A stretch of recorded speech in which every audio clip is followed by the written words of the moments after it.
Weather is good on this October day in southern Ohio. Temperature 47 degrees. Wind should not be a factor. And clear sunny skies above. As the Bengals have won 4 straight, and 7 of their last 8 have won the toss, and they'll receive to start the game. Ready to kick off is Chris Brown for the Houston Texans.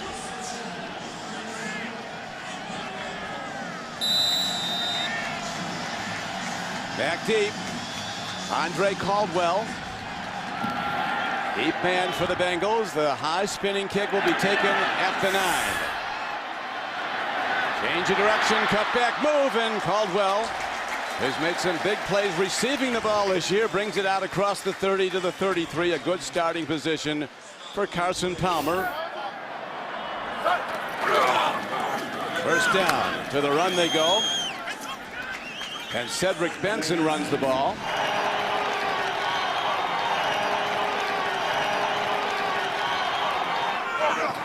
Here's another handoff, and again a Benson power straight ahead.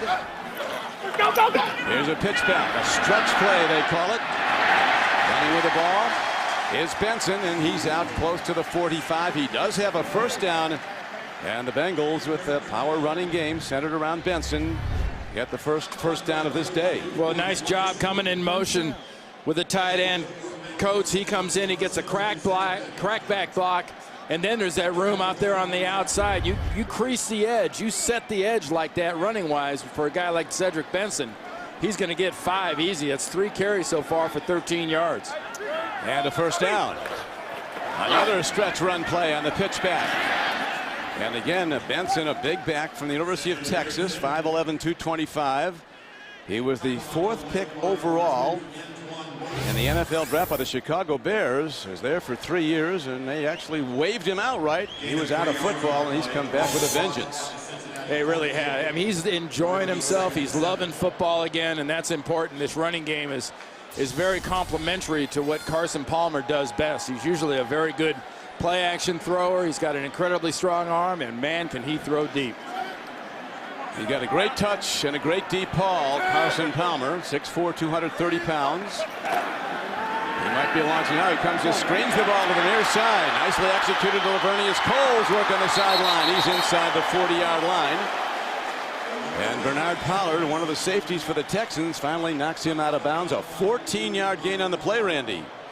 Well, that was a beautiful job setting up by Bratkowski, the offensive coordinator. Number 77 offense. 10-yard penalty. That's too bad. Second down. Holding on Andrew Whitworth, the left tackle. But that was set up so well. You saw them shift into that 2 tight end position on the right side, top of the screen. 2 tight end. Looked like a power run to the right, Don. And then you just dump it off to Lavernius Coles. And a little bit of something they need to do more of with Coles probably is get him involved, get him that ball in air, and get him a little more comfortable. When he's with the Jets, he was really the vertical threat for their offense. Now he's just trying to find a place. Yeah, Coles caught 70 receptions last season as a Jet, 8 of them for touchdowns.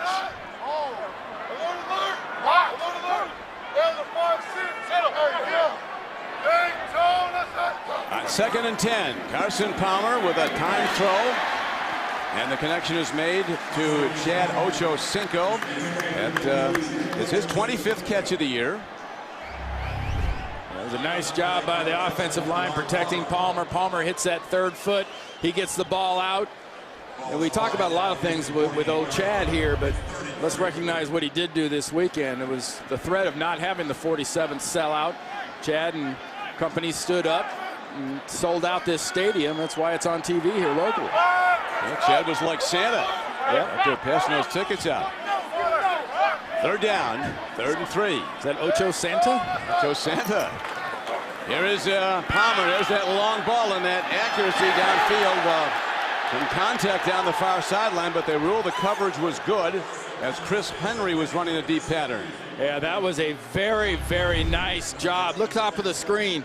You run stride for stride, and you're a defensive back like Jacques Reeves there. You go ahead and you use the sideline as your friend. That's your advantage. Why not just slowly but surely crease the receiver out of bounds, make him run out of bounds to get around you? That was excellent defense. It was, and it forces the first punt of the day as the Bengal drive stalls. Here's the punt, hit by rookie Ken Huber out of the nearby University of Cincinnati. And a fair catch is signaled for and made by Jacoby Jones, a 37-yard punt, all net yards.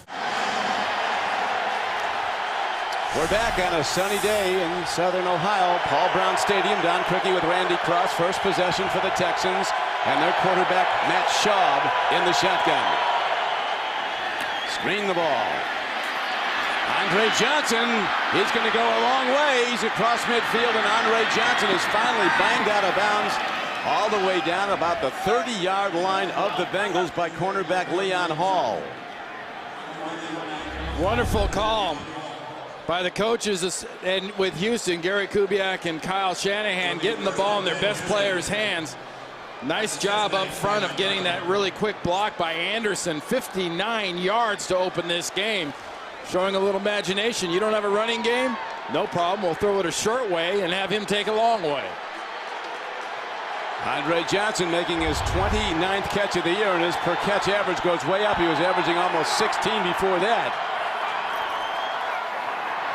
Schaub, timing throw, nicely executed to his tight end, Owen Daniels. That's his 26th catch of the year.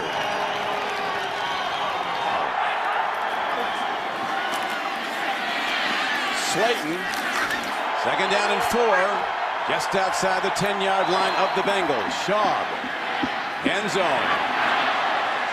And it's off the hands of Owen Daniels, very nearly a touchdown connection. Chris Crocker was defending. Let's take a look here, Randy, at what happened to Domata Peko. Yeah, well, Peko, 25, Trent comes in, and he's rolling on the ground, and he really catches the left ankle and rolls it under on Peko. When you're the size of a Peko, you need those ankles to be strong, because you're asking him to support an awful lot of person. He is so important, Peko, fourth-year D lineman from Michigan State. Now Schaub with the rush on. He eludes it for the moment. Heat is coming. And he does a good job just throwing the ball away. Antoine Odom coming off the corner, off the edge as they call it. 8 sacks already this year. Tied for the NFL lead with Elvis Dumerville of the Broncos. And the difference with Antoine Odom is he's always been a speed guy. Heck, when he was with the Titans, he was really a speed guy coming off the edges. He's got a little oomph behind him now. He's added a few pounds. He's added a lot of strength. He's able to manhandle tackles a little bit more. And now we see Chris Brown out to try the field goal. It's blocked. That's Odom.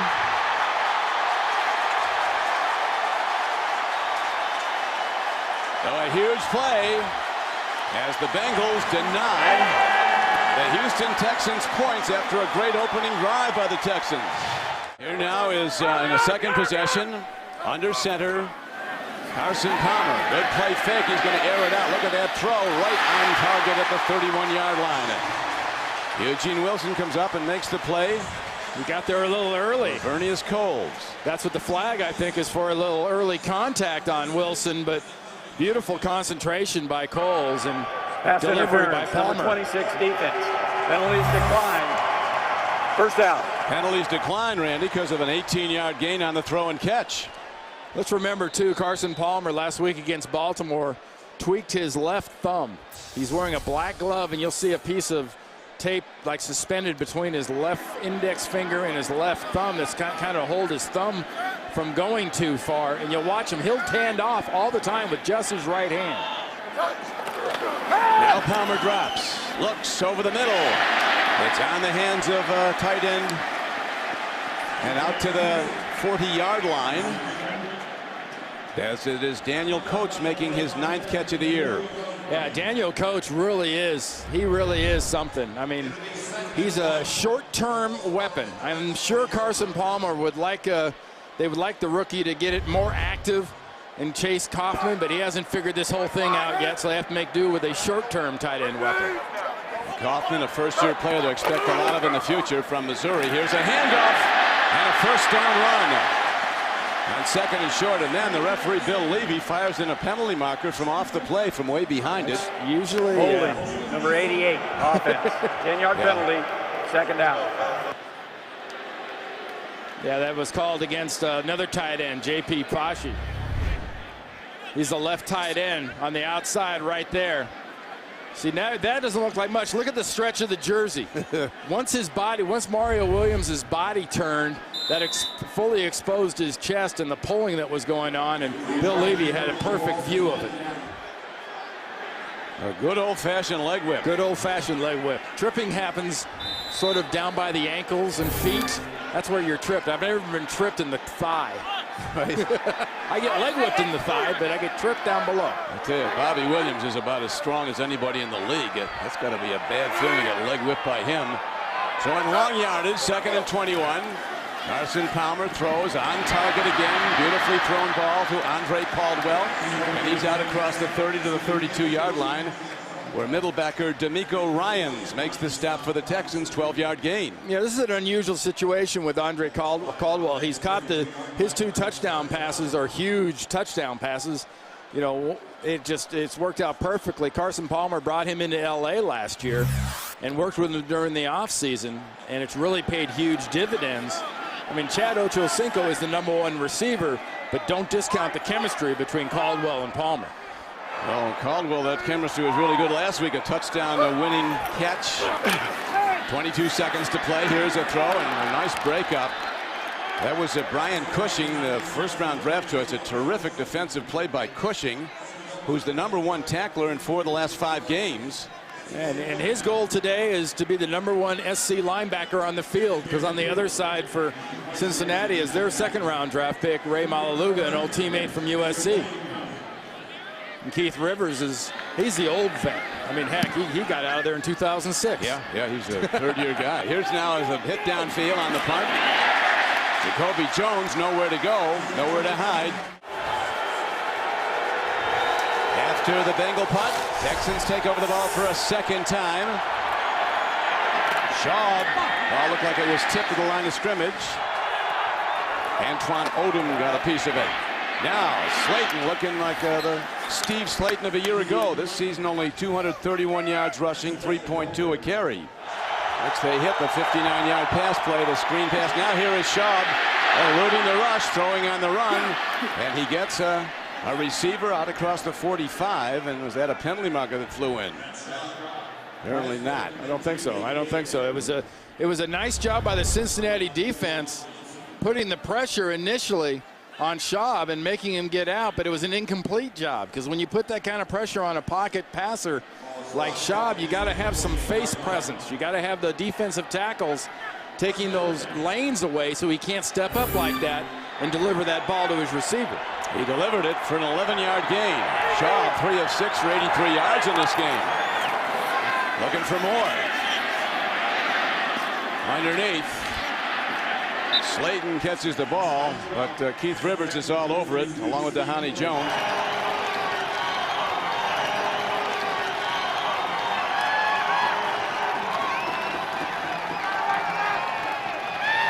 And Steve Slayton, with good change of direction, works his way down to the 41-yard line of the Bengals, where cornerback Leon Hall takes him down.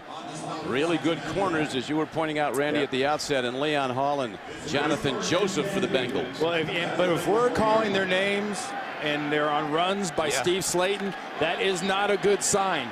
This is not a team that has run the ball well, and so far they have creased this Bengals defense with the run. Here's a throw on the flat, well executed to Owen Daniels, and he's inside the 25-yard line of the Bengals. Chris Crocker, one of the safeties, knocked him out of bounds, but there's an 18-yard gain on the play for the Texans. Yeah, Owen Daniels has such a nice feel for exactly where he has to get for his quarterback, Matt Schaub. Coming from that left tight end position, Anderson and Walter kind of run everybody off, and Owen Daniels has a clear shot at the ball there. Nice delivery by Schaub. Schaub has been on target, 5 of 8 for 104 yards here in the first quarter. Slayton working hard, gets it inside the 20, down to about the 18-yard line. Robert Gathers, defensive end, on the stop. You know, 4 yards, though, Don, that is a heck of a deal, because this running game has been averaging about 3.2. And look at Steve Slayton into his sophomore year. I mean, I know it was 9 touchdowns for the year, but only 1 touchdown so far. And he's getting nothing compared to what he did last year. He's got 4 carries for 6 yards a crack right now with 24 yards. Well, they were even worried a little bit about his confidence because of his lack of production, but Steve Slayton's off to a great start. And he reverses his field. Well, you pay a price when you run into the teeth of the defense like that. Cutting back Leon Hall was one of the hitters, along with Morgan Trent. 2 things to look for. The offense wants to stretch the defense this way, and then you want to get a crease. And you're hoping that nobody is backside when you get that crease. Watch the defense move, move, move. But suddenly, is there a crease back? Yes, there is a crease back. Odom's there first, and then Hall takes him down. That's good defense. That's being in your right positions. And it brings up 3rd down and 5. Schaub makes the throw. It's going to be just short of a 1st down. I'm sorry, Don. If he'd have held it right where he caught it, I think it might have been a 1st down, but it's a great observation by our official at the top of the screen. Watch Walter bobble it. He doesn't really have it until later on in the catch. If it had been made initially, I think the mark would have been past the marker, but he didn't really possess it until about a yard or so later. And here, Randy, now after the block field goal attempt on their first drive, they're going for it. Texan fans remember sadly that goal line effort that didn't get there last week at Arizona. Now Shaw puts his head down. He's a big guy and has some power, driving behind his center, Chris Myers.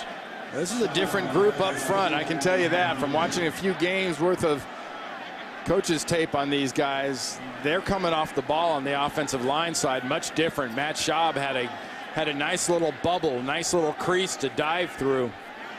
From this angle, it looked like he easily made that 1st down.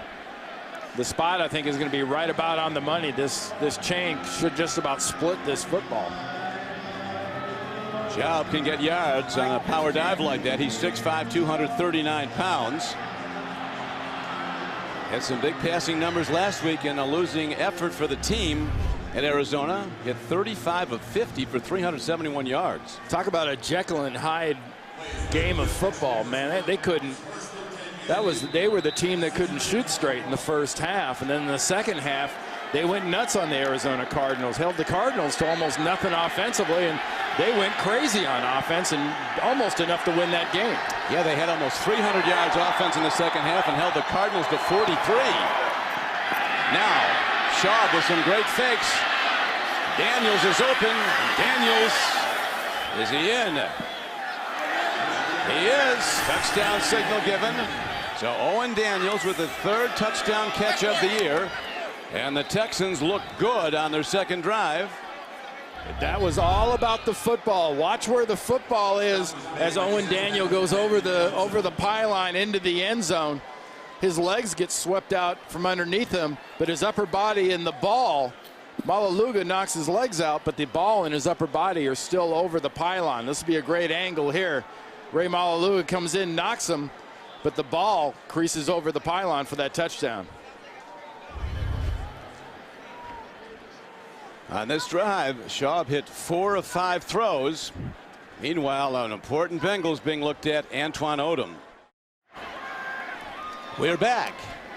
The extra point hit up and good after the touchdown throw to Owen Daniels. A good-looking drive by the Texans. 68 yards in 11 plays. Payoff and a 12-yard touchdown play. Schaub to tight end Owen Daniels.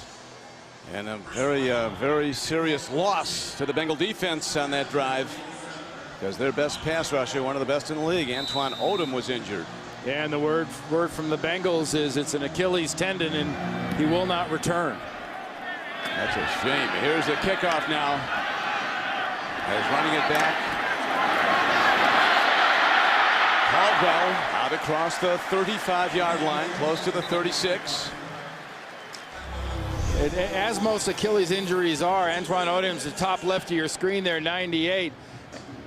Owen Daniels kind of throws a half semi-rolling block on him. He gets all his weight on one leg, and then he goes down. And it was from that position, Owen Daniels throwing that cut block on Odom there.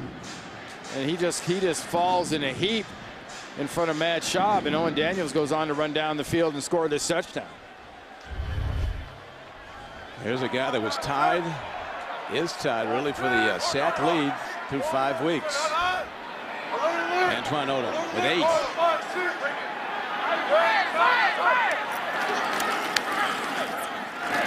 what a throw, man. That's how you get drafted first in the overall first round. A 22-yard throw. Carson Palmer with absolutely magnificent accuracy as he makes the connection downfield.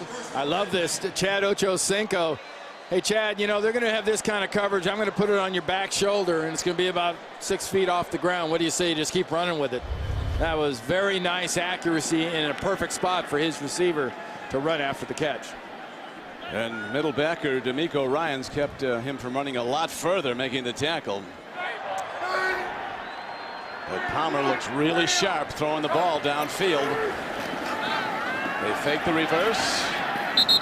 And the run play to the near side by Benson is going to be to about the 40-yard line of the Texans. A lot of sell, a lot of motion, and not much by the Houston Texans. Very different looks. They threatened the reverse, and Texans defense never really bought much of it. Everything's going to be coming towards you here to the right. You see the fake reverse and everything else. Nice job there by Brian Cushing, the young outside linebacker. Oh, he does a lot of nice jobs, Brian Cushing, play after play. 14th pick in the draft. He is really good as a rookie. Handoff, running hard into the left side of the defense is Cedric Benson, a 5'11", 225-pound back. Interesting guy to talk to, isn't he, Randy, when we met with him Friday? He's very upbeat. Doesn't look back at things that went wrong. He looks ahead at what's going right. Well, what's going right for him is his running game. But I will go back to this thing with Carson Palmer with that left thumb. You notice, Don, when he's getting the ball, Cedric Benson's getting it with the right hand, kind of a backhanded handoff from Carson Palmer. This is something he's going to really have to concentrate on, I think. Boy, is he. Ball can be on the field in short order. Third down. Palmer, another beautifully timed throw. First down and more inside the 30. And inside the 25-yard line is the fleet Andre Caldwell. A 14-yard gain on 3rd and 8 for the Bengals. Well, if I'm a general manager or a personnel person or an offensive coach, I know where I want to go look for some skill players. I'm going down to Gainesville, Florida. I'm going to go ask Urban Meyer, have you got any that are ripening up this year that are available? It's amazing. And this guy is just starting to just scratch the surface of his abilities, Don. And Andre's not bashful. He said he might have been the fastest player on the Florida team. So he was faster than Percy Harvin.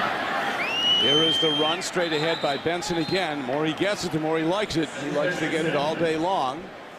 He's run 7 times today for 20 yards. You think back to when he was at the University of Texas. I mean, they wore him out. And he never really got comfortable in Chicago. I don't know if it was, comfortable with his teammates, comfortable with the offense. He says, I made some bad choices and some personal, missteps. But he is a totally different football player this year. You see those numbers really reflect it. He's done nothing but get better, especially since he's gotten here to Cincinnati. Well, Palmer says, Randy, there's no guy in the organization that works harder than Benson. Another throw, but a drop. Coming off the flank on a crossing pattern, the tight end Daniel Coates.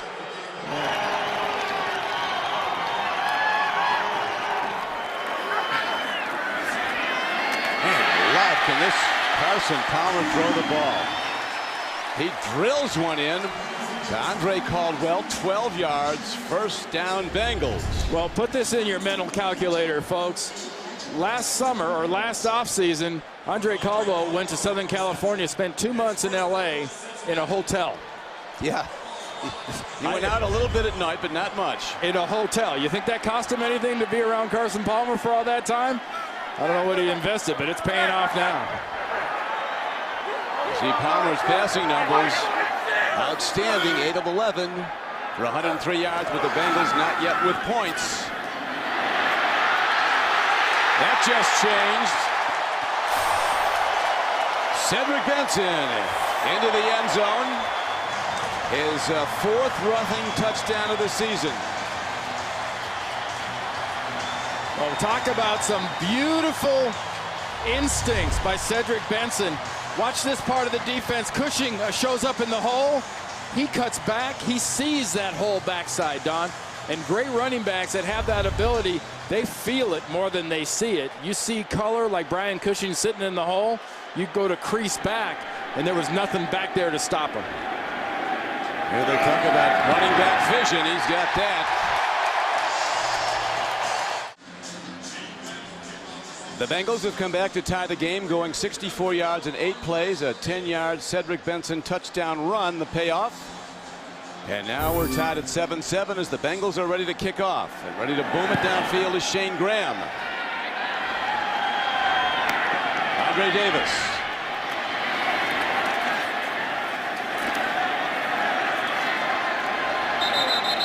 Man, everybody, the officials in that scrum.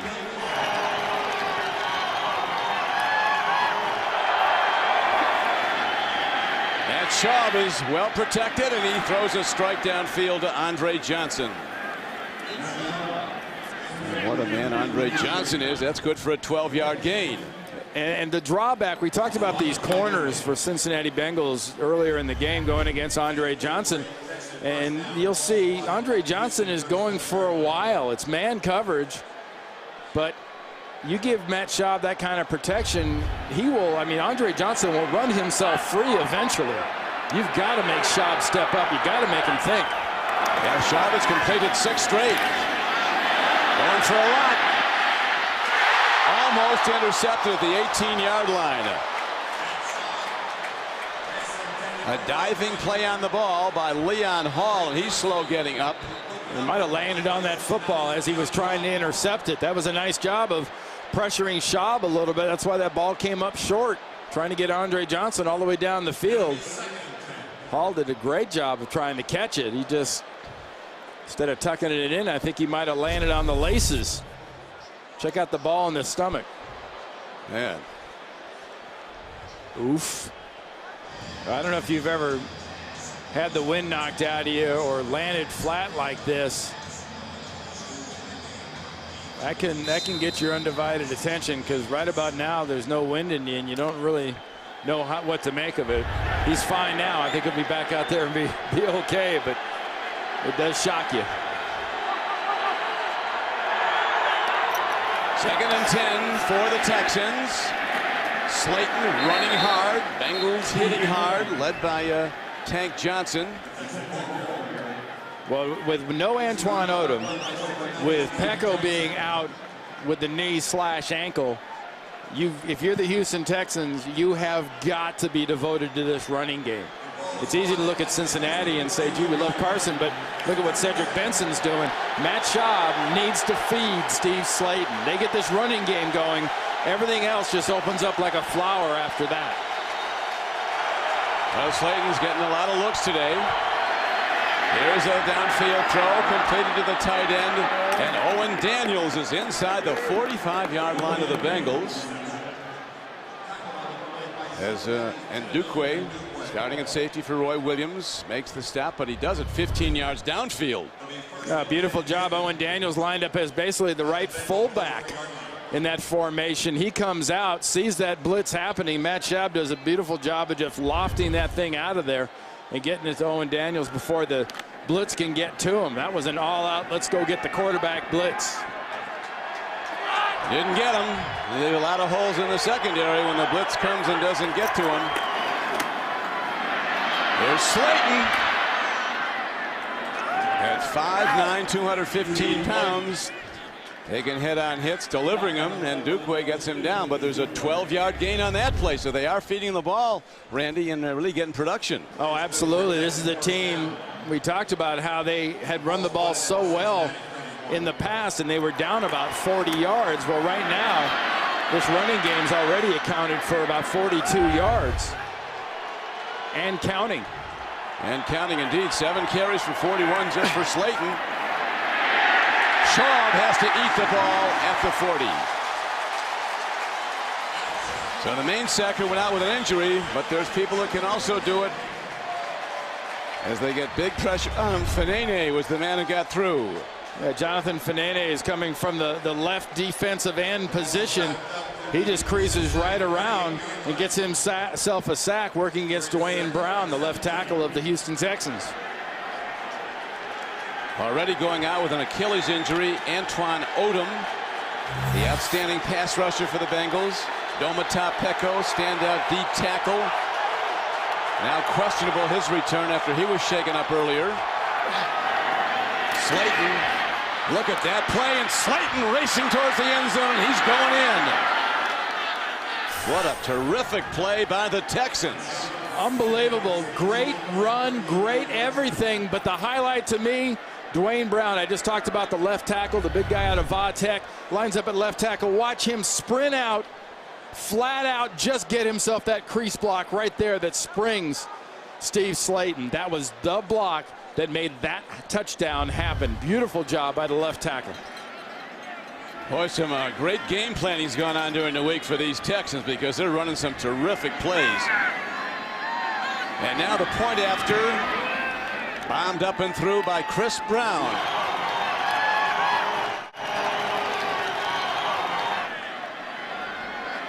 They kick off downfield to Andre Caldwell. And an outstanding special teams play made by the Texans. The lead tackler was John Biesing. Watch this core group right here of defenders and the entire left side of the Texans offensive line on this play. Great design. Dwayne Brown gets out and gets a block. Left guard, nice. Center helps a little bit.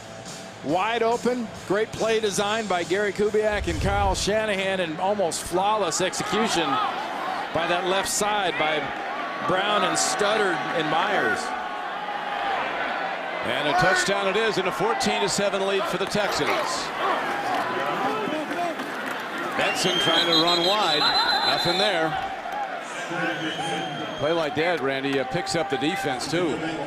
Yeah, it really does. Not too hard to figure out that Cincinnati wants to get Cedric Benson, keep Cedric Benson really going and slamming this football. So if you're the Houston Texans, you're gonna devote a little extra energy to stopping Cedric Benson and taking that away from Carson Palmer. But that's the catch-22. You've seen the arm on this guy, the guy they call the human jugs gun. He can spin it in long distances. Another on-target throw again on a crossing pattern. Andre Caldwell, short route, didn't get much, did get plus yards out to just across the Bengal 25-yard line. Ryans with the hard hit from the middle backer spot.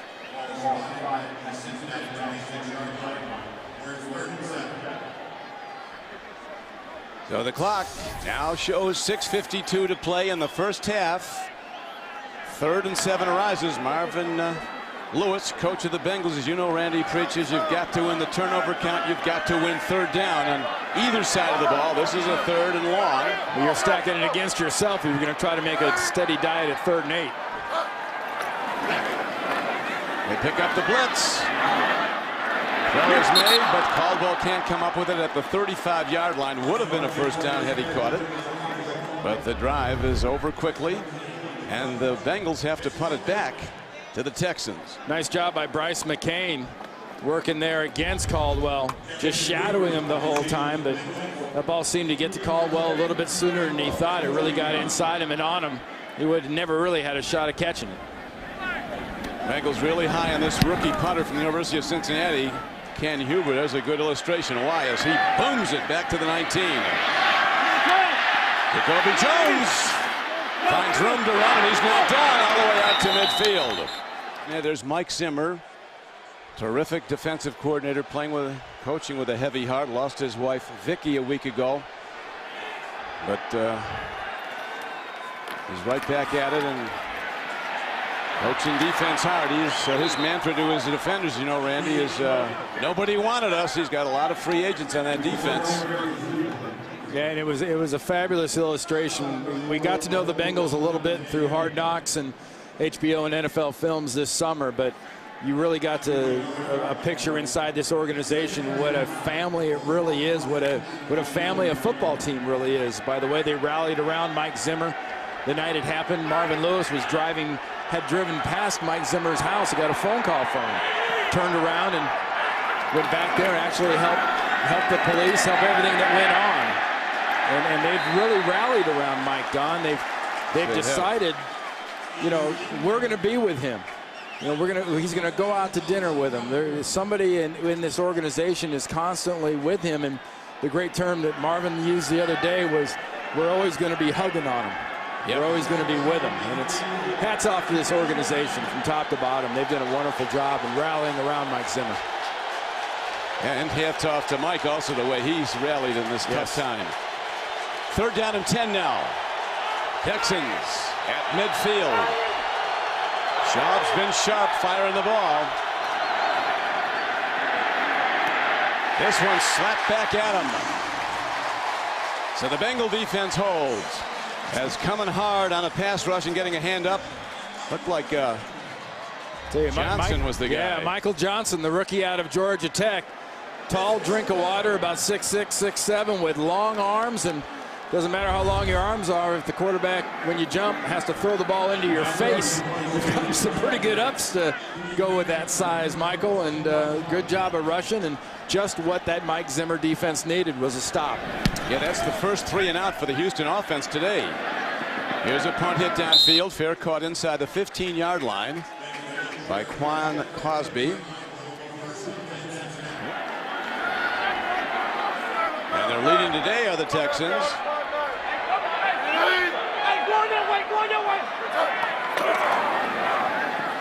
Palmer looking deep. Throwing deep. Ochocinco has it broken up. Tremendous defensive play by Dante Robinson, getting a hand up. Yeah, that was a beautiful job reaching around Chad Ochocinco and knocking that ball down, because you give Carson Palmer, generally speaking, that much time, there's a reason. It's usually because it's great pass protection, but look at the left side. Whoops. Maybe a little contact on the backside, huh? Might have been a little bit early. But there was a flag against the Bengals there. I think it was motion. Illegal formation. Number 77, offense, was the end man on the line of scrimmage. Penalty is declined. 2nd down. The rise in the Bengal following was when they saw on the scoreboard the replay. It looked like Robinson might have gotten there a bit early. No, just a freckle. He did. Gary Kubiak, terrific football coach, asked the people in Denver. Well, this 4th year. This Bengal offense, Don, really needs to finish off. Now you get the Texans defense jumps off sides. Give that 5 yards back. Number 91 defense. 5-yard penalty.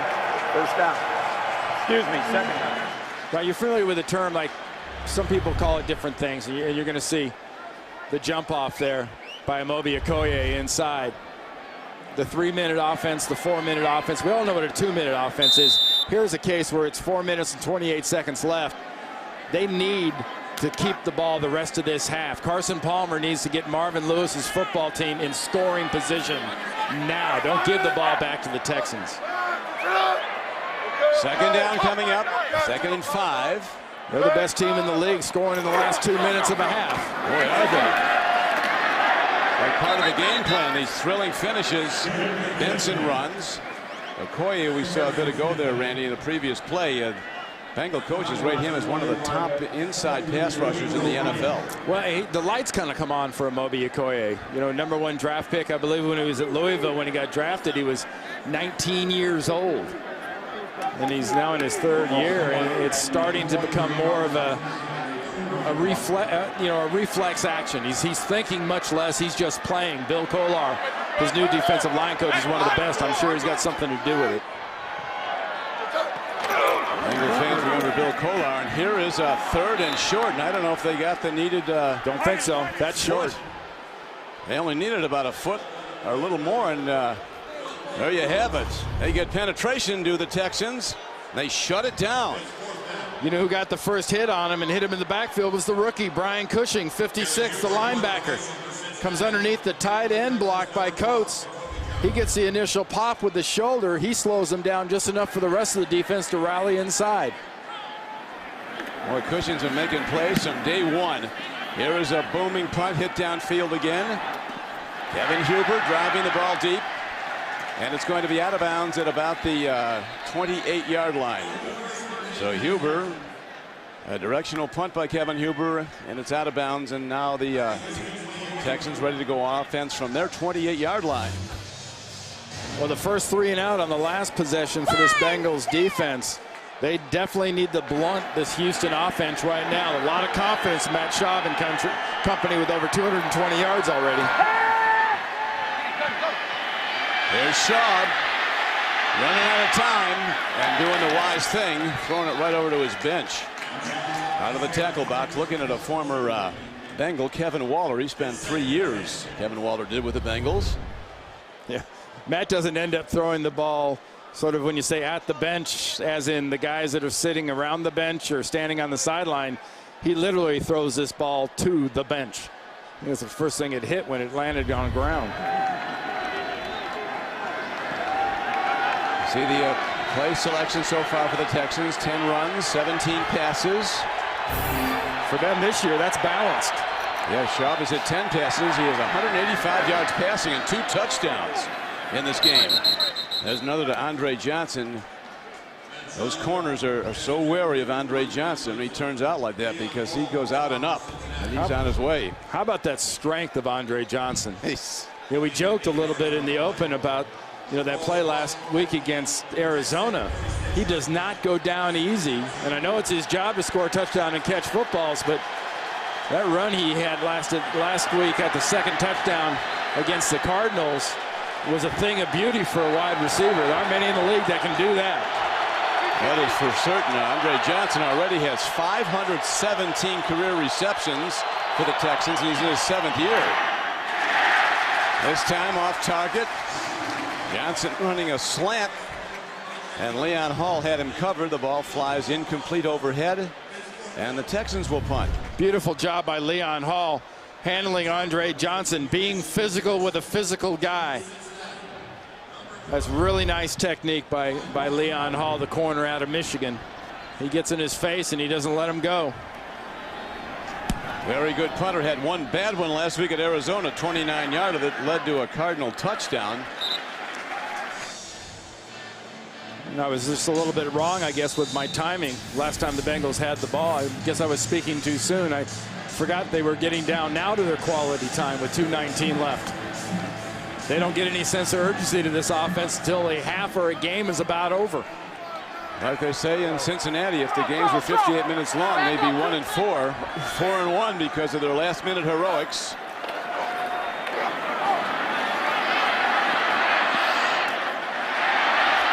Throw and a catch. Ball delivered to the tight end, Daniel Coates.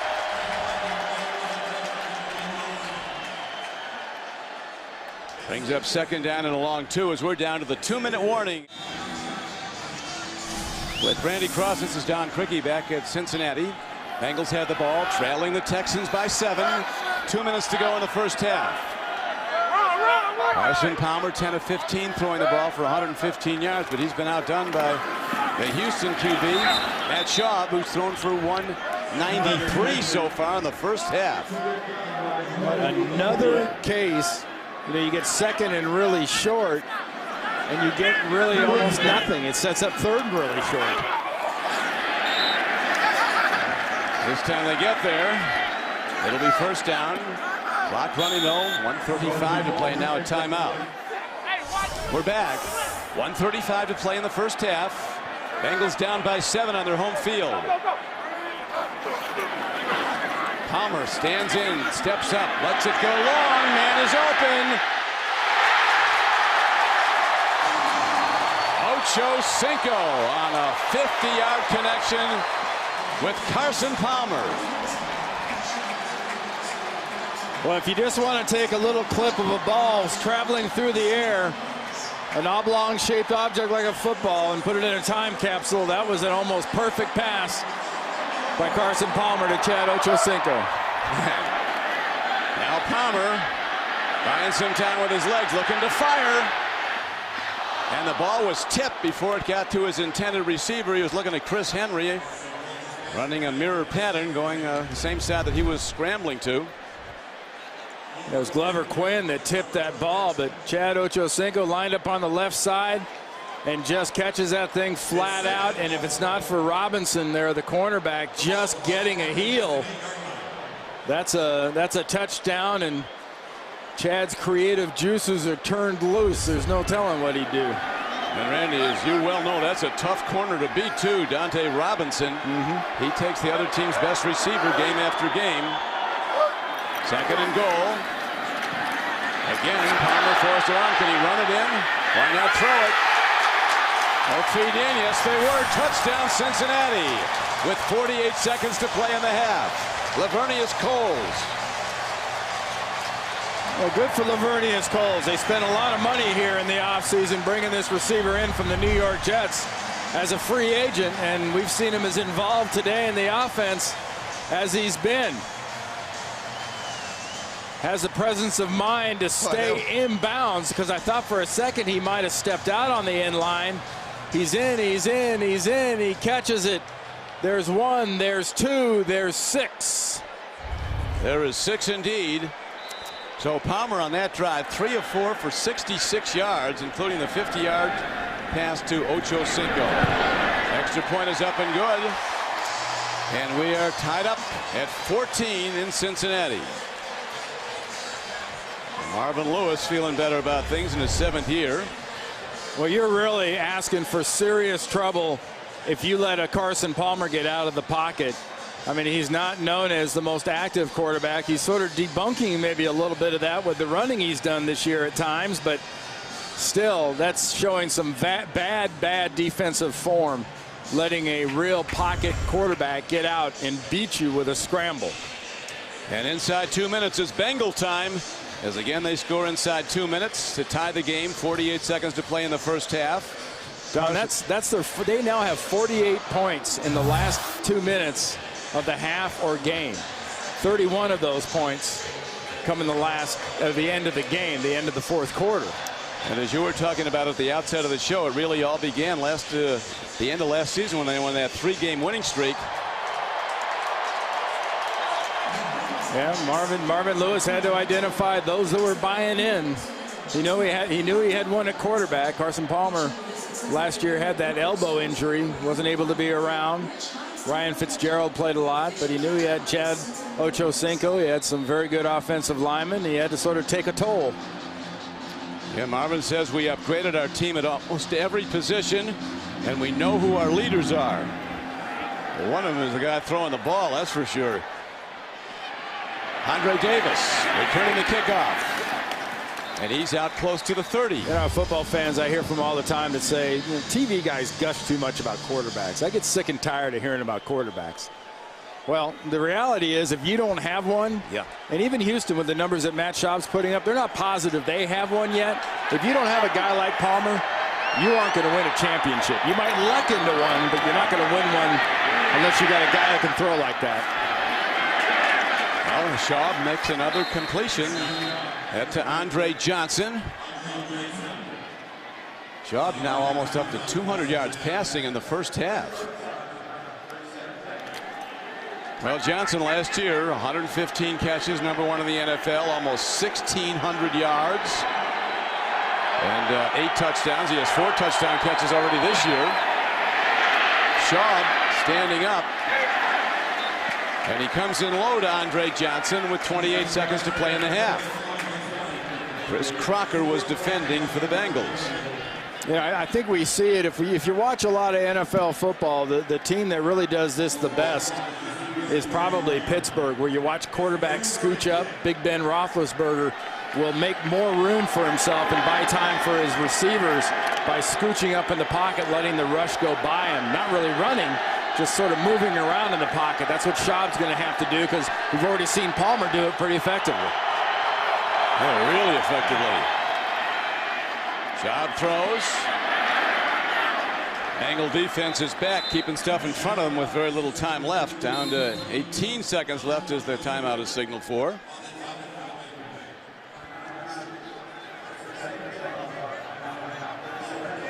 Schaub, a big guy in his 6th year from the University of Virginia, came in with a quarterback rating today for the season of almost 98. We mentioned earlier he had 35 completions last week for 371 yards. Career high 50 pass attempts at Arizona. Today he's going for bonus again. He's hit 13 of 21 for 203 yards in the first half. The real key here by Jones is getting this first down, getting that ball up over the 40-yard line and getting a first and not setting up a tough decision if you want to stay aggressive, where you'd be looking at a fourth and about 6 inches to a foot for Gary Kubiak. Kubiak was a tremendous high school athlete. He was first team All-State in 3 sports. Highest the 10th in Houston. He's a Houston guy.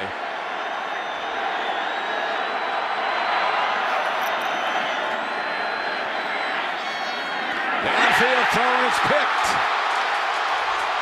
Down to the 41 with 9 seconds still on the clock. Yeah, that ball was intended for Walter. Kevin Walter was crossing across the defense, and he never really had a chance. That was about would have needed a step ladder. Oh, that was room service. And it was right into the lap of Chris Crocker. So nice job by Crocker catching it and bringing it back, Don. But what the heck was Schaub thinking throwing that ball like that? It's our first turnover today. First one, and let's see what Carson Palmer can do now. Getting in long field goal range. 9 seconds left. That's where the quarterbacks, our 2 quarterbacks back in the studio. Wouldn't you rather have somebody knock that down than let it keep going? That was really thrown. Here's a over the middle throw. Penalty marker is down as the receiver is taken down by Cushing. Daniel Coates, the underneath receiver, the tight end. 3 seconds left, but let's see what the penalty's all about.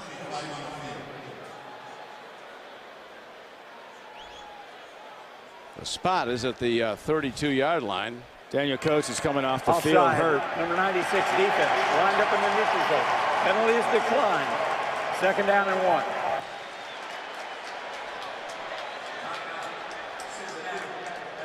The Bengals take themselves their timeout. The 49-yard field goal attempt, if that's what they're going to. Oh, absolutely. Absolutely. Remember, they changed snappers this week. Brad St. Louis was here for a long time. Clark Harris is the latest long snapper to take over. Brad St. Louis just was. He couldn't snap it accurately. He couldn't get it to the holder. He couldn't get it to the punter with confidence. And Marvin Lewis said, I was actually the last person in this organization to kind of come to that conclusion, and hated to see the kid go. But now it's Harris's job to be the guy you don't notice unless you do something wrong. Well, Shane Graham, we were talking about Cedric Benson being a comeback story, Randy.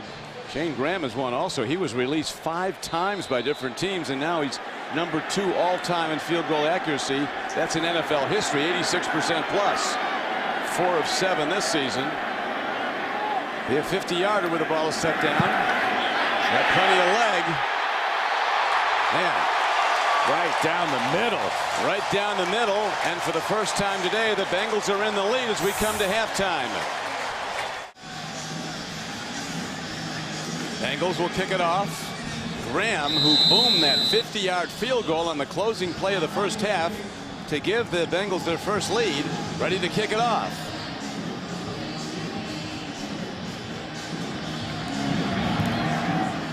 High spinning kick hit downfield.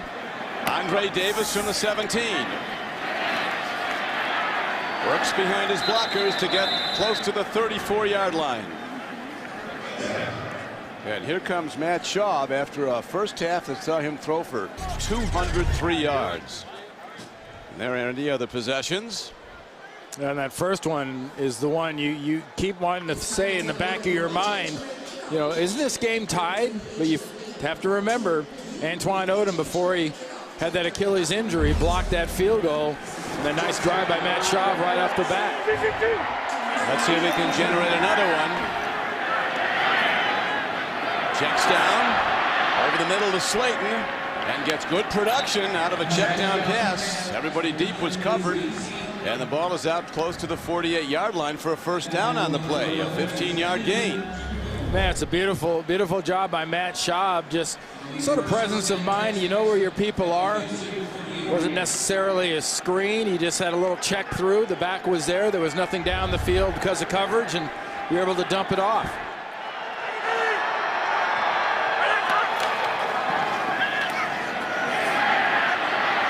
Slayton bouncing off people, loses the ball. Bengals have it. We'll see if he was ruled down. Leon Hall, great job of wrapping his arms around and stripping that thing loose, Don. Yeah, it was a live ball where he was not down by contact. And the Bengals come up with a huge defensive play. We may see Gary Kubiak and company challenge this.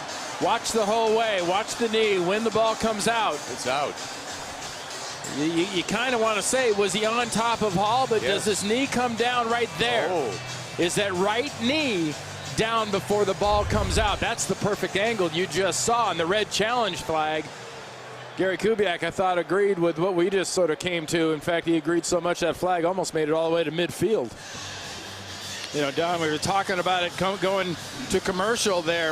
If you look at it from this angle, Leon Hall grabs Steve Slayton, spins him around. Looks like he's always on top of Hall. Then there the ball comes. It gets knocked out by Hall's left knee and comes loose. Looks like a fumble, but I think he's down by contact. Well, that's going to be interesting. After reviewing the play, the runner's right knee was down There you are. before he lost possession. It'll be 2nd down and 8 on the 49-yard line. Houston is not charged a timeout. And really makes you appreciate what a wonderful job our camera people do here at CBS Sports. Tremendous. Watch the right knee. Okay, right knee is now down. Then the left knee of Hall hits the ball, and that's what knocked the ball out. But the first act to concentrate on is that right knee. That's down by contact the second that right knee hits the ground. An excellent second look indeed. That would have been, if it was a turnover, the second turnover in the last 2 possessions for Gary Kubiak's Texans. You get an offense like Cincinnati that's on the roll that it is, even if this is in the first 2 minutes of the second half, not in the end of the game, you give them that kind of field position, they're going to put points on the board. We'll see what they can go to now. Shaw with a good fake, buys time and checks down and gets it to Slayton. Okay, they spent a lot of time, Randy, with Slayton and the game planning this week. He was a target for the ball all afternoon in practice and their passing drills on Thursday, and now today he's getting the ball all day. Well, look at this. I mean, Steve Slayton, Don, coming out of West Virginia, the crack on him was, well, he's not big enough to be physical enough. You think so? I think Jonathan Joseph might argue with you on that one. He's plenty physical. Well, 5'9", 215 is he can pack a punch. Throw to the near side to a guy doesn't get many. Vontae Leach, the fullback for the Texans. Leon Hall takes him down. Well, the cornerbacks for the Bengals get to experience the wide variety of running backs. Jonathan Joseph gets the smaller Steve Slayton in his punch, and then Leon Hall gets to visit with Mr. Leach, that 250-ish style lead fullback. Leach, 6th-year back from East Carolina. He's the up back now, leads the blocking as Slayton then bounces it wide, and he's taken down. Dhani Jones, middle backer, is all over him. There's a loss on the play. Loss of 4.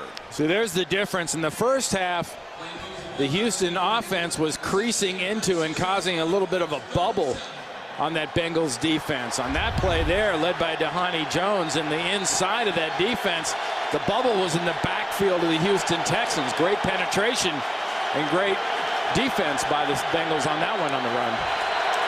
And now 3rd and 7. On target, first down.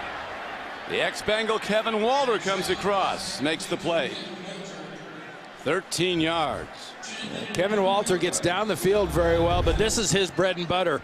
Coming in motion, recrosses the pattern here, working right behind Owen Daniels. Just gets the defense kind of turned around. You saw Dhani Jones there in the middle. You see Daniels going one way, and suddenly here comes Walter behind you in the back door for the quick pass from Schaub.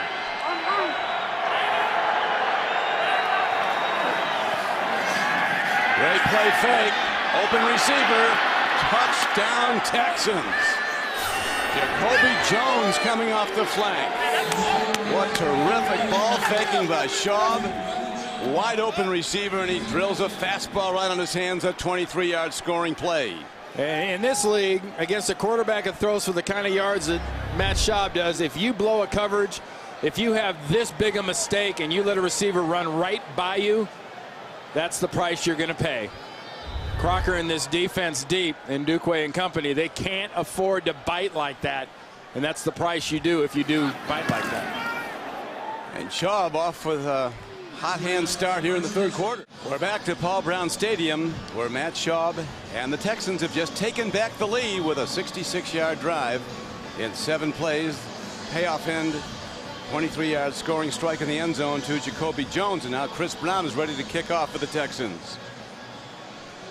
Yeah, it really was something. It was a nice job. The harder passes probably for a quarterback is when somebody's that wide open. The defense makes that kind of mistake. The ball's got to travel a long ways before you almost like to run that far and hand it to him just to be safe. Here's the spinning kick, carrying short. Caldwell down to the 22. That's Jacoby Jones, who caught the touchdown. He's a big play man at a 62-yard punt return last week at Arizona. Well, there's Jonathan Joseph. There's Chris Crocker. And there's Jacoby Jones right there. Watch him go inside. Joseph hands him off. Crocker jumps up. And there's that wide opening. I mean, that is by what, 10, 15 yards, the closest Bengal to him. Schaub puts it in a nice, safe spot, but how do you not hit somebody that wide open? Good play by Jones to go low and get it.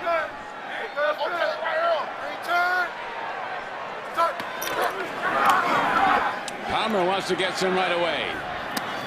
Sideline throw out to the 28, plus yards. Lavernius Coles makes the play, and Glover Quinn was defending. They're doing a nice job, the Houston Texans are, of sporadically taking away the options that Carson Palmer has, but the difference is he's had Lavernius Coles to go back to when 1 and 2 aren't there. That'll be an offsides. Antonio Smith, top of the screen, defensive end. Free agent that Houston got offside, from Arizona. 94 defense. 5-yard penalty results in a first down. Last week, the Texans, they really defended well in the second half.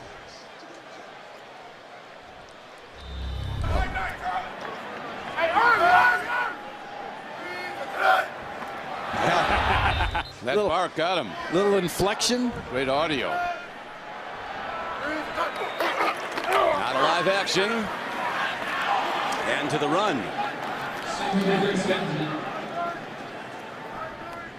Mario Williams was on the stop of Cedric Benson. Cedric's been kind of quiet since that early burst he had in, Randy. Hasn't had a carry in a while. Yeah, the Texans defense has done a very nice job of adjusting and playing more of this game on the Bengals side of the ball.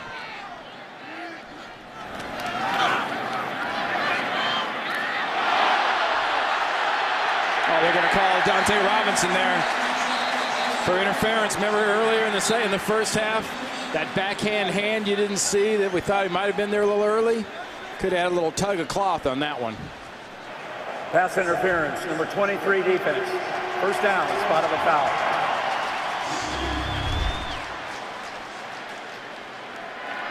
One more time, this nice matchup. Oh, yeah, he had the shirt all the way. Did he get his money's worth, you think? Yeah, he got a full yellow flag's worth. He earned it well.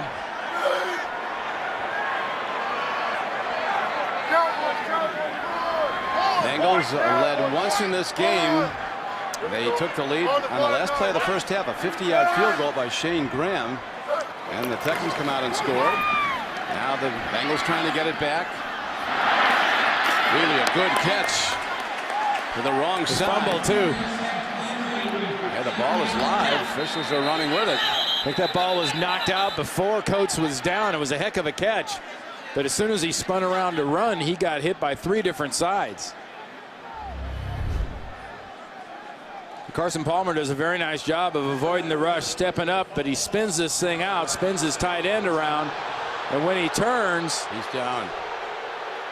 Well, what was down? Was it the ball? Was it the hand on the ball? It's got to be part of the arm. It can't be the hand. I think he's down. Forearm was down. So again, if it is forearm or elbow, that's down. If it's just the hand, that's coming out before. Yeah, they did come out early. That's coming out before the elbow or the hand or the forearm hit the ground right there.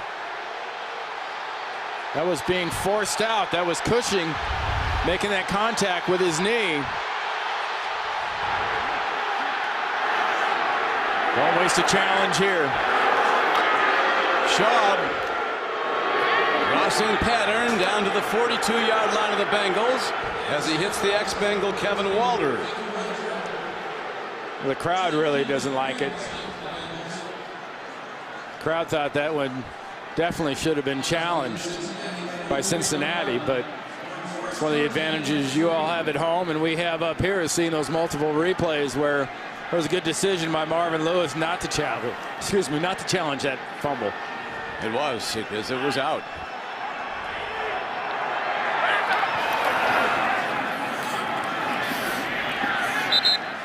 Slayton, he's running hard, getting the ball a lot. That was his 12th carry of the day. He's also caught 4 for 65 yards and a touchdown. Pat Sims was on the tackle for the Bengals. Yeah, when you face a zone blocking scheme like the Houston Texans, it's obviously you have to do a nice job onside. That's just part of playing defense. But you know the cutback is such a huge part of the zone blocking scheme.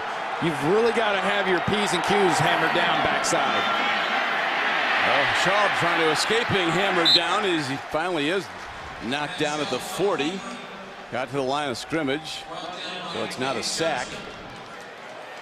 Hank Johnson and Pat Sims. This Pat Sims is a contributor, doesn't get a lot of pub, but he's plays good defensive line. They'll need him more now with Pecco out for the rest of this day and Antoine Odom out for who knows how long with an Achilles tendon injury.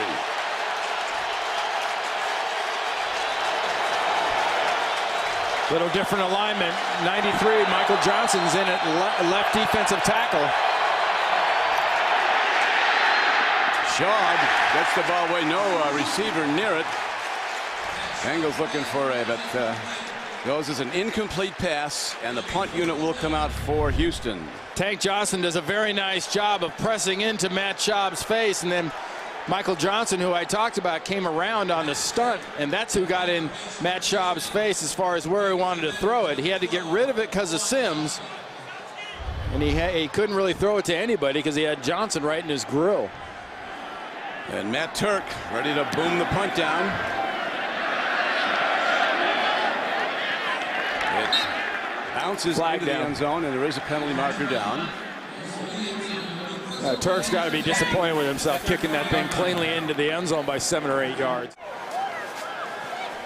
We're back to Cincinnati. Bengals with the ball. They start for their 20 after the punt into the end zone by the Texans. Here's a long ball downfield. Incomplete. Laying out, getting hands on it, but it's incomplete. Ocho Cinco almost had it. Well, there's the exception to the rule. You always tell young wide receivers, keep running. Don't always dive for it. If you keep running, you can get it. There's a combination of running as far as you could and then diving as far as you could and almost pulling it off. He very nearly did. He's got 3 catches today for 80 yards, though. Big yardage. Here's a throw over the middle to the 26-yard line. One thing you can count on, as you know, Randy, when you're playing the Texans, is blitzes.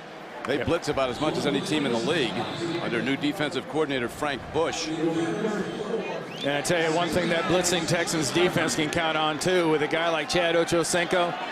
I know he can be obnoxious. I know he can run his mouth.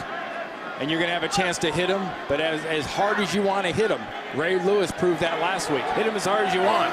He'll keep getting up. Ray Lewis hit him $25,000. That's what he was fined by the league for his hit on Ochocinco. And you talk about the pass rush. Homecoming. Connor Barwin, the former University of Cincinnati tight end, defensive end. Gets a homecoming sack. Yeah, that's right. Sophomore, he played for the basketball team. He was a tight end for 3 years at UC, and then they put him a defensive end his senior year, and he had 12 sacks and got drafted in the 2nd round. Connor Barwin, a team man, a team player wherever he goes. Here's a booming punt. And there might have been roughing the punter. Bernard Pollard came in and low bridged the Bengals punter. Kevin Huber, the rookie from Cincinnati. I tell you, that great program at Cincinnati. Guys are showing up in the NFL now from it. Perfect snap there by Harris, the new snapper for the Bengals, who used to snap for the Texans. Running into the kicker. Defense. Penalties decline. First down. Houston. Timeout. Schaub is thrown for 283 in the 3rd quarter. Slayton. Bengals come hitting. They're keying on him because he's getting the ball so much. Keith Rivers, outside linebacker, was the first to get there, 55. They're bringing a lot of action and trying to crease things off and trying to set things with the motion man. Malaluga gets whacked pretty good, but he picks off the tight end. He picks off Ante Leach, the fullback, and clears things open for the other linebacker. Rivers come in there and make the tackle.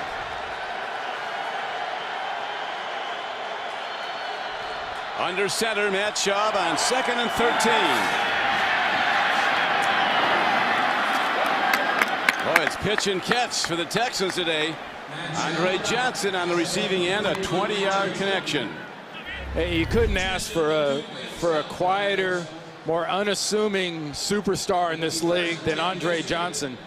Just works out, does his job. Last year spent a lot of the offseason working on like a mixed martial arts kind of approach to training. Decided this offseason to go back to Miami and go back to the old school running in sand, just plain old hard work, and it's really paying off. This is his 28th game as a pro with over 100 yards receiving. And the screen pass goes to Slayton with that magnificent balance. He sidesteps and steps over would-be tacklers, and he advances the ball now inside the 40. There's a thing about Andre Johnson, too, that needs to be said, Don. You talked about his season last year, 115 catches, almost 1,600 yards. Who changes anything after that kind of a year? And there's a lot of things about the way this guy works and the way he plays. Reminds me of my old teammate, Jerry Rice. Wow, that's high praise. Well, same number. I think same kind of work ethic. And in a lot of ways, the same kind of threat. Jerry Rice, many consider the greatest receiver of all time in the NFL. Here's Schaub. Gets out of the tackle box and wisely throws the ball away to avoid a sack. Nowhere to go. He had Andre Johnson lined up at right wide receiver, was running all the way across the field on a deep crossing pattern, and there was nobody coming with Matt to the right there for him to throw it to. Schaub really blossoming under Kubiak. Kubiak, of course, backed up John Elway, then was an offensive coordinator at Denver in their 2 Super Bowl years, 2 that they won. But patience will run out in Houston quick if it doesn't translate to wins, Don. Yeah. Down to the 38-yard line. Slayton again. Slayton with 14 carries now. Not a lot of yards, though. Only 39 yards and 14 carries. And remember, Matt Schaub came out of the University of Virginia, one of the real prolific quarterbacks in ACC history. Backed up Michael Vick. When Vick went down a time or two, everyone really got a chance to say, hey, this kid Schaub can throw it. Cashed in big time in free agency. It's paid off in yards, just haven't paid off in W's. Well, he's over 300 yards passing today. And again, they screen the ball against an all-out blitz, and there goes Slayton, leaping over people all the way down to the 12. 26-yard gain. Sort of makes it look like he's catching a pass from Pat White at West Virginia and taking advantage of a college defense, the way he just uses his speed to crease things inside. Nice job getting downfield or attempting the block for Slayton by the offensive line, but Slayton doesn't have the patience to wait, but he does have the speed to take advantage of the defense. And this Texan offense, they have their stuff together today. There's a Chris Brown, the big back who couldn't bang it in on that goal line try at Arizona last week. 235-pound back. You know, Don, the old saying, imitation is the sincerest form of flattery. A lot of teams borrow from Gary Kubiak's playbook. You know, Matt Schaub mentioned about, hey, you know, we see things during the field, and we go, hey, wait a minute, that's one of our things. In fact, Marvin Lewis said they spent a lot of time this offseason studying the formations, studying the plays of this Houston Texans offense. Yeah, he said he had the Texans offense on his laptop the whole offseason. Studied it regularly. Throw. Wow, what a catch. Owen Daniels was in the Pro Bowl. A diving one-handed grab by this fourth-year player from Wisconsin. And the Texans really looking sharp. Is that ball still inflated? It looked like he speared it. Looked like he shoved his hand through it. That is a one-handed catch. Controls the ball all the way through the catch. The ball never touches the ground. That is a fabulous play. Well, he really works the middle of the field, Owen Daniels. But which way do you have it coming at you? This is the diversity of this Houston offense. They come from all directions. Yeah, he had a tremendous year last year, 70 catches. The red zone report brings good news for the Texans. They've been in the red zone 3 times today, 3 touchdowns. And on the road, a 28-17 lead on Cincinnati. The kickoff. Here comes Caldwell. In deep difficulty.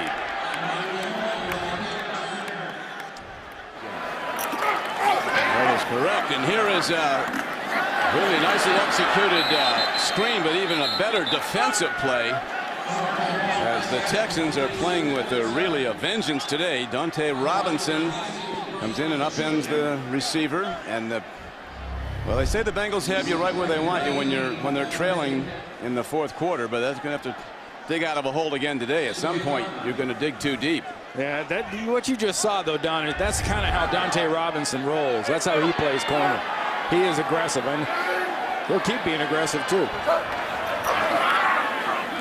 Palmer stands in, and J.P. Fauci didn't take too good a look at the ball, and Palmer kind of glared downfield. They really do not have. I mean, you look at just the comparison of tight ends.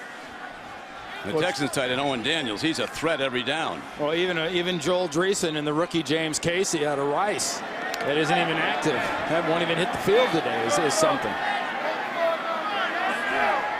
So now 3rd and long, 3rd and 15 for the Bengals.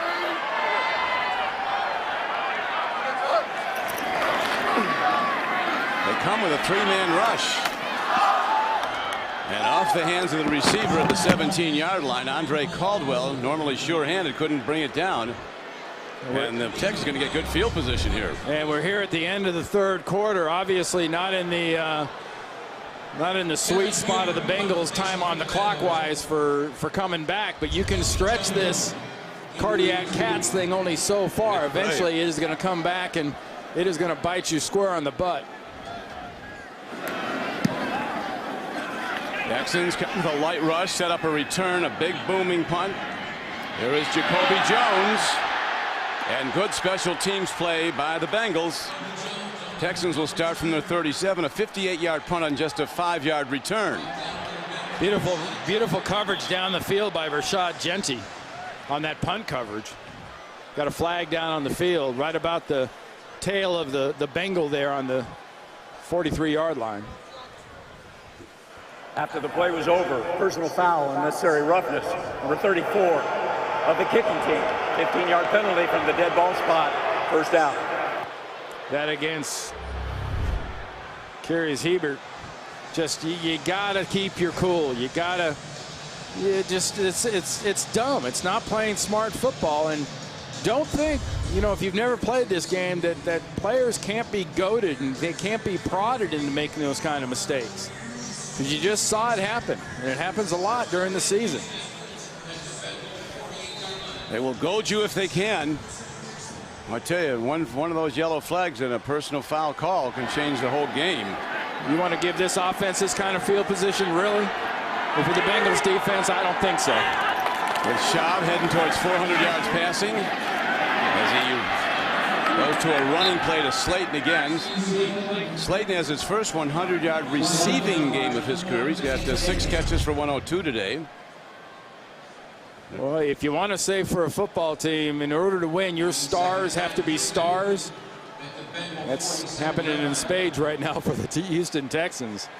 Their offensive big names are big. Schaub getting the ball all over the field. Slayton's caught 6, Johnson 5, Daniels 5. So Andre Johnson is the target.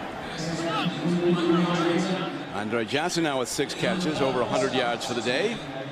And I've always thought for a big play, big receiver, that's one of the real necessary things you have to have in your toolkit.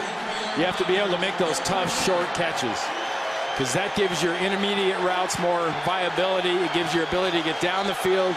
Just makes you that much more dangerous. If you only have to worry about him in one spot of the field, you don't even worry about the short ones.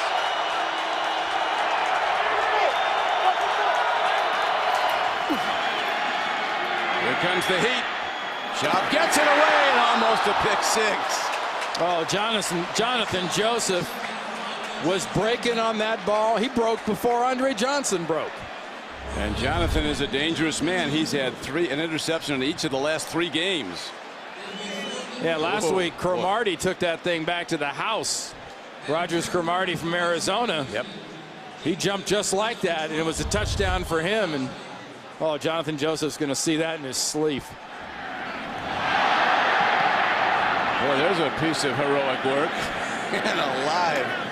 Matt Turk got a bad snap, spun around, and somehow almost blocked. But there is a penalty marker down also. Yeah, it's a illegal motion on the punting team, on the Texans. Illegal formation. Number 98 offense is in the backfield, not on the line of scrimmage. 5-yard penalty and repeat the down. Now explain that to Turk that didn't really count. Not a big deal. Just wanted to see if your heart get beaten a little faster. Still worth another look. Little wide and spinning on the snap. Long snapper for the Texans is Joel Dreesen, the backup tight end. Welcome back to Paul Brown Stadium, Cincinnati, Ohio. Don Criqui with Randy Cross. And in the second half, Texans have ratcheted up their defense again, as they did last week at Arizona, albeit in a losing effort. Bengals having problems moving the ball. Well, there's a good formula for it right there. If you're going to play this Texans defense, there's one linebacker we've talked about, Cushing a little bit, and you really want to go out of your way to avoid D'Amico Ryans, but he's going to try everything he can to make that impossible. He's just, and it's a great competition now between he and Cushing, because it's almost like anything you can do, I can do better, kind of I can top this thing. Then you got Zach Dials. You can't forget him. He was the #1 tackler for the Texans last year. He's at the right outside. Coming outside, Zach. Reading the run. This is the 4th possession of the half for the Bengals. So far, they've lost 1 possession on a lost fumble, and they've had 2 2-and-outs. So they've got to start getting this thing together. They're going to make another run at it. These late comebacks they've been so good at in the recent weeks. Somewhere, as you pointed out, Randy, they getting in a hole, you're going to get bit. Staring at 3rd and 4 here. Cedric Benson gets off the field. A little more protection in the game for Carson Palmer.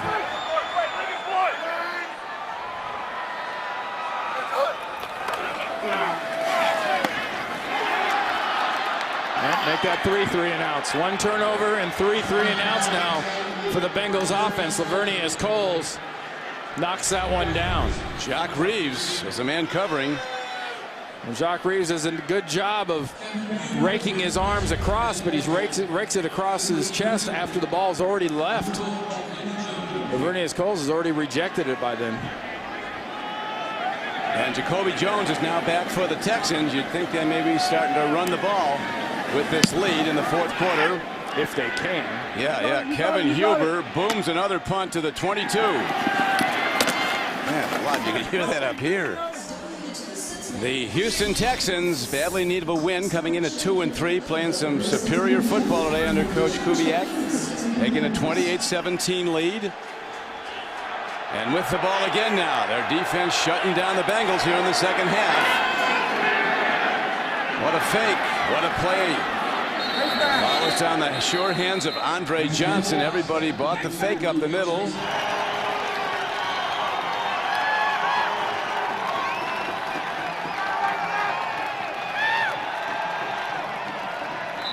And the Bengals fighting hard to get the ball back. Hey, Don, how good does a conference have to be in college like the SEC if the #1 from last week plays a game and actually wins? Yeah, Florida. And loses ground to the team that was #2. It's that kind of a world. Yeah, well, Nick Saban has taken a lot of the NFL. He wasn't very successful in the NFL with Miami, but he's taken a lot of that eye for personnel, offense and defense with him to Tuscaloosa, and he's using it to good advantage. #1. A lofty place, and staying there. Now here is Slayton running yet again. Slayton with 17 carries today.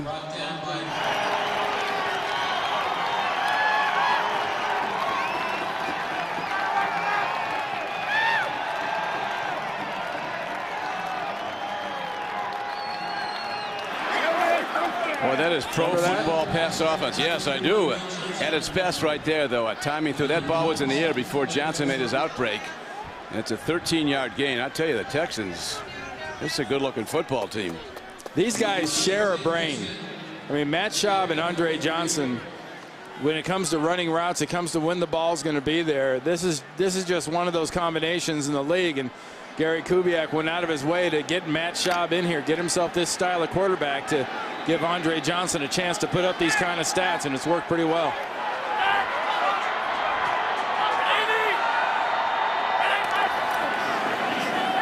Play fake. Schaub once more. Beautiful execution to Owen Daniels. And Daniels, the Pro Bowl tight end, keeps putting up numbers. That one was good for 14 yards, the pass and catch. Well, everyone bit hard on that play action fake. I mean, really hard. And Leon Hall came in and knocked that ball out from behind, but he did it a little bit late. If he'd have been there a step earlier, he might have been able to knock that thing back so it would have stayed in the field to play. Good thinking by Leon Hall, just a little late. Mike Pereira, the head of officials for the NFL, he talks about the process of catching the ball. Now it's going to be first down and 12 after the penalty. Chris Brown, 7-year back from Colorado. He slams it at the defense. They're looking to run clock now, I think, Randy, with that lead. 11-point advantage on the road. They've lost 7 of their last 9 road games, the Texans. And the best way to make sure you do have a chance of finishing off a game here, we'll be under 9 minutes here pretty quick. You got an 11-point lead. You have the ball on the opponent's 20-yard line. Run the ball, kill the clock, and keep playing the kind of defense you're playing if you're Houston. That's the key. They're playing some terrific defense. Bengals have done almost nothing in the second half against this Texan defense. Chris Brown, the big back, runs again. Bengals trying to strip the ball. Bengals with a very bad injury report today. Antoine Odom, their great sacker at the defensive end position, going out with an Achilles tendon injury. Domata Peko going out with an apparent knee injury. He hasn't come back. Yeah, and it's left this Cincinnati defense with a tough situation. You look at the yards and the disparity thereof. 12 yards for the Cincinnati offense. 3 and outs and a turnover so far for the Bengals in the second half.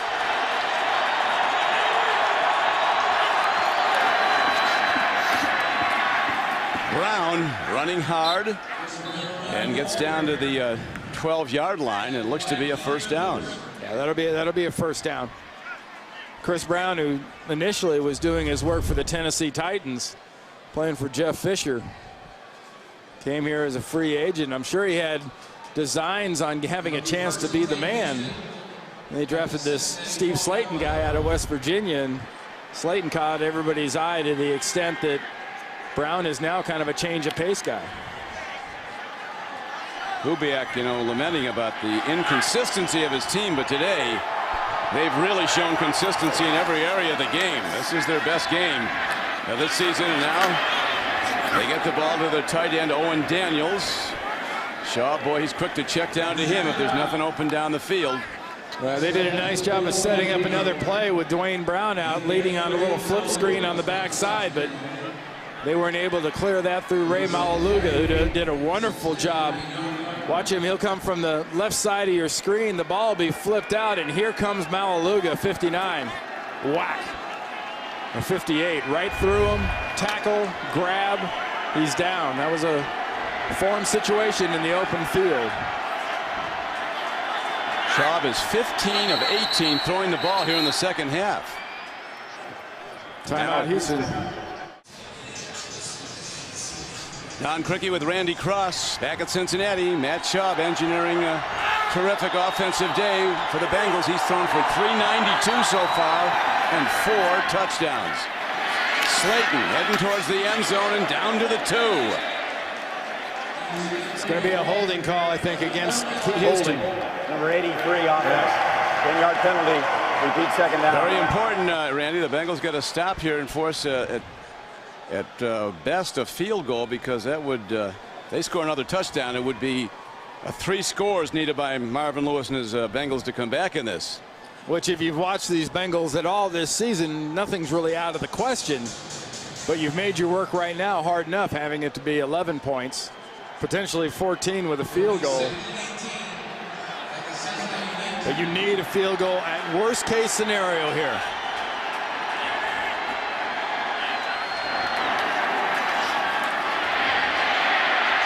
Ball still live. Still live. I think it's still changing hands. The Bengals have it. That's what they're saying. I think they're right. Bengals coach Marvin Lewis preaches you've got to win the turnover count. The Bengals are winning that, but not the game. But now do they have a chance to come back again? Here's a check down underneath receiver. And Benson doesn't have much room to work. Brian Cushing is quickly on him. Well, the last 4 possessions, Don, 3 plays and a fumble, 3 plays minus 3 yards and a punt, 3 plays minus 5 yards and a punt, 3 plays 6 yards and a punt. It's their time of the game, though.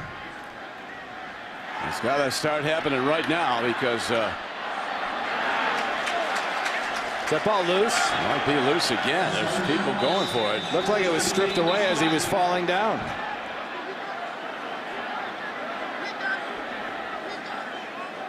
Bengals are signaling it's their ball. Texans are signaling it's theirs.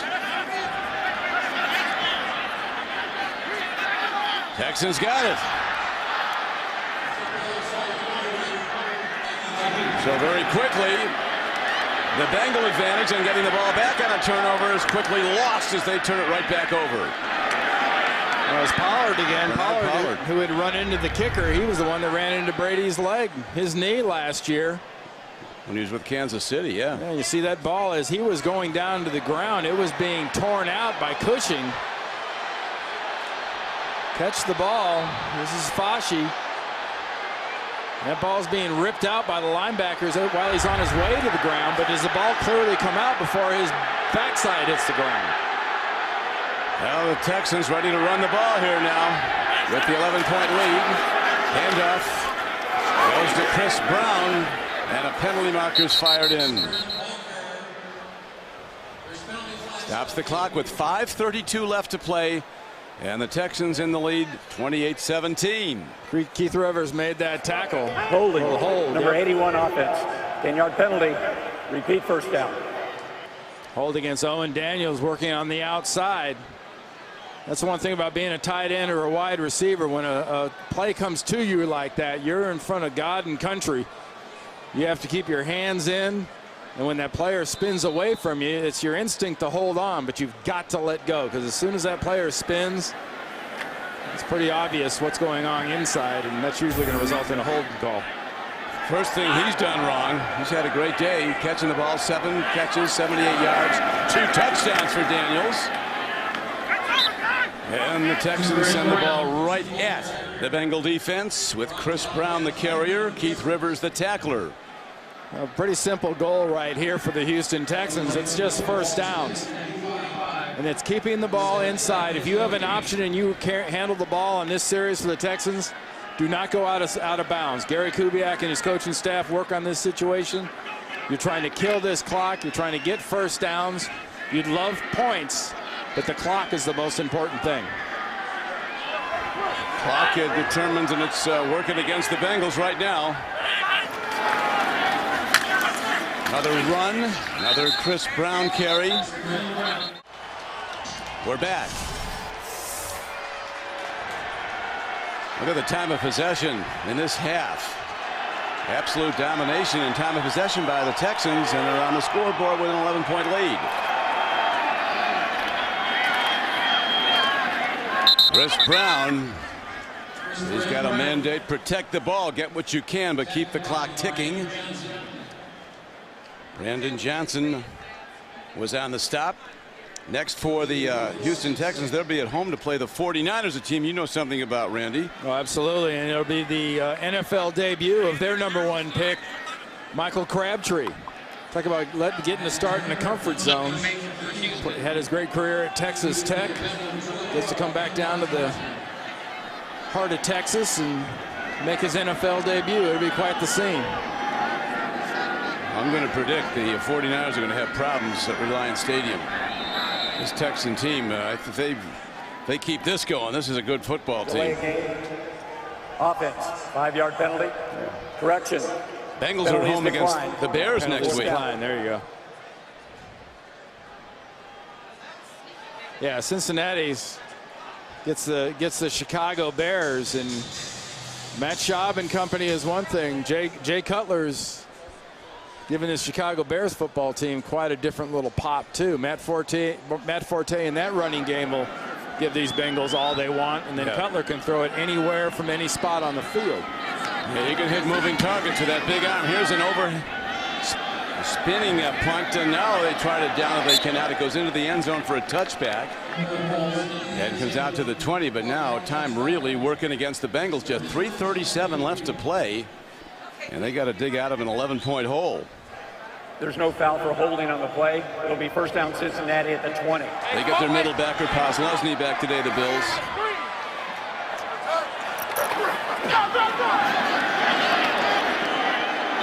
Yeah, that's not a real popular call here with a draw in that situation.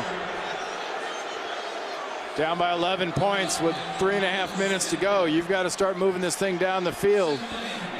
Get some points this drive, and then hope you can get the ball back after that. Now looking to air it out. Downfield strike. First down to the 42-yard line. As the clock shows 3:08 and running. Henry with the catch. Pollard with the tackle. 20-yard gain on the play.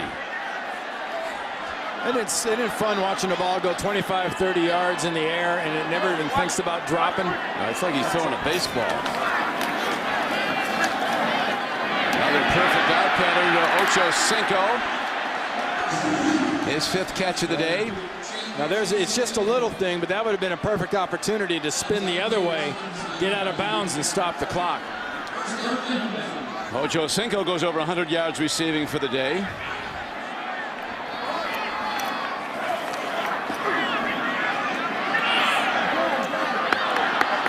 Second and 10, errant throw. There's been very few of those in this game by the quarterbacks.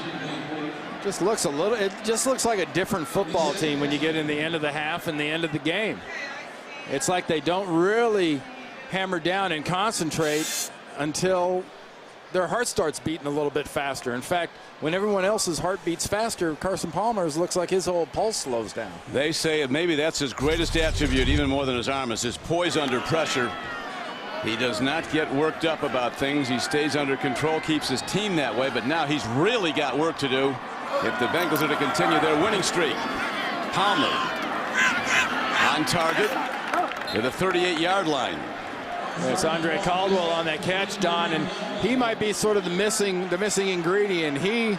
I would say he and probably Vernius Coles would be the two guys that the Texans defense would not be concentrating on quite as hard right here.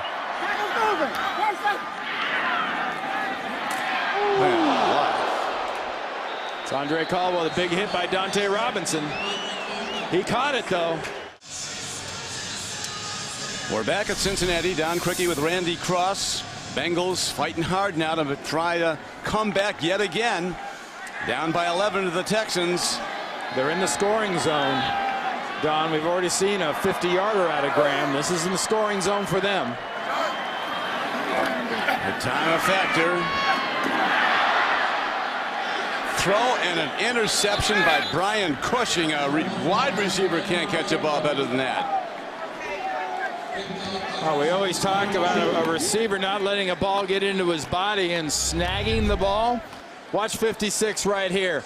Snatches that thing out of the air. Beautiful catch by the linebacker from USC. Well, I saw Brian Cushing in high school at Bergen Catholic in New Jersey. He was a great offensive player, mainly running the ball. In fact, a lot of people thought he'd be on the offensive side as a tight end or even a fullback. Well, they made the right decision making a linebacker out of this kid. Yes, they did. Boy, can he range. He and Rivers, Malaluga, what a linebacking class at that school. Chris Brown runs the ball, and now the Bengals trying to stave off what looks to be the inevitable, a defeat on their home field. They're strong in all areas. Well, this has been a little bit of a reality check, I think, for the Cincinnati Bengals. A 2-3 team came in here, and they were expecting a 2-3 team, and Houston looks like the 4-1 team. They do. The Bengals with that 4-1 start, and as we mentioned at the outset of the day, the form chart since 1990, teams that got up to a 4-1 start in the NFL make the playoffs over 77% of the time. Now, the Bengals have done that 8 times in their history, though, Don. And of those 8 times, only 4 times did they win the division. So I find that a little bit interesting in that, you know, how do you handle success? Because this hasn't been a franchise that has had success in long runs. The executive producer of the NFL on CBS is Sean McManus. The vice president of production, Harold Bryant. Today's game was produced by Ken Mack and directed by Jim Cornell. The senior producer of CBS Sports in the NFL today is Eric Mann. The director, Bob Matina. The coordinating producer of the NFL on CBS, Lance Barrow. The coordinating producer of CBS Sports is Steve Karasik. The associate director of today's game, Bill Thayer. The broadcast associate is Curtis Perlowitz. The technical manager is Warren Palmer. Technical director is Phil Doucette. The audio supervisor, Peter Adams. Stats provided by Paul Evans and Keith Mariani. Thanks to Scott Wirtz in the booth and all the people who've been part of this, and especially our CBS crew, as there'll be a happy flight back to Houston.